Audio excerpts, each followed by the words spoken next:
BRS నిఘా నీడలో MLC కవిత పర్యటన సాగినట్లుగా తెలుస్తోంది. బీఆర్ఎస్ పార్టీ నేతలు, కార్యకర్తలు కవిత పర్యటనకు దూరంగా ఉన్నారు.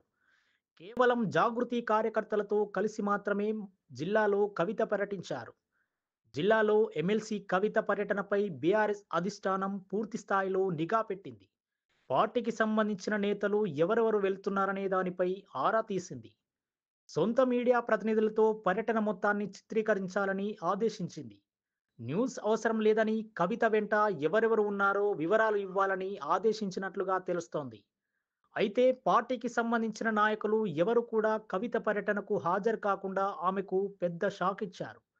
కవిత టీజీబీకే అధ్యక్ష హోదాలో ఉన్న సమయంలో ఆమె వెంట తిరిగిన వందలాది మంది కార్మిక నేతలు, బీఆర్ఎస్ నేతలు ఎవరూ కూడా కవిత పర్యటన వైపు కన్నెత్తి చూడని పరిస్థితి.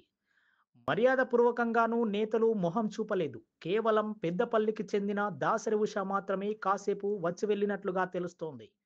బీఆర్ఎస్ పార్టీ నేతలు, కార్యకర్తలు కవిత పర్యటనకు దూరంగా ఉన్నారు. కేవలం జాగృతి కార్యకర్తలతో కలిసి మాత్రమే జిల్లాలో ఎమ్మెల్సీ కవిత పర్యటించారు.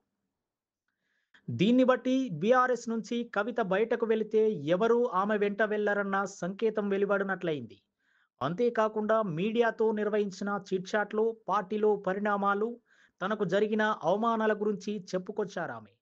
గత 10 ఏళ్లుగా క్షోభను అనుభవిస్తున్నానని తెలిపారు. ఆ తర్వాత మీడియా ముందుకు వచ్చిన సమయంలో బీఆర్ఎస్ పార్టీ ప్రస్తావన లేకుండానే ముగించేశారు. మీడియాతో ఆచితూచి మాట్లాడారు ఎమ్మెల్సీ కవిత. కేవలం ఆపరేషన్ కగార్ గురించి మీడియాతో మాట్లాడుతూ ఈ ఆపరేషన్ కగార్‌ను వెంటనే నిలిపివేయాలని డిమాండ్ చేశారు. ఆపరేషన్ కగార్‌ను తప్పుబట్టడంతో పాటు నంబాల కేశవరావు వంటి మావోయిస్టు నేతల మృతదేహాలను ఇవ్వకుండా బీజేపీ ప్రభుత్వం నిరంకుశంగా వ్యవహరిస్తోందని కవిత మండిపడ్డారు.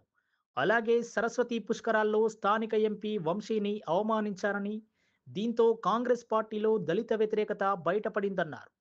తనను కూడా పుష్కరాలకు ఆహ్వానించలేదని, అది వారి విజ్ఞతకే వదిలేస్తున్నట్లుగా కవిత తెలిపారు. దళితుడు కాబట్టే డిప్యూటీ సీఎంను యాదాద్రిలో కింద కూర్చోబెట్టారని పేర్కొన్నారు. కేవలం 2 నిమిషాల్లోనే ఎమ్మెల్సీ కవిత తన మీడియా సమావేశాన్ని ముగించేశారు.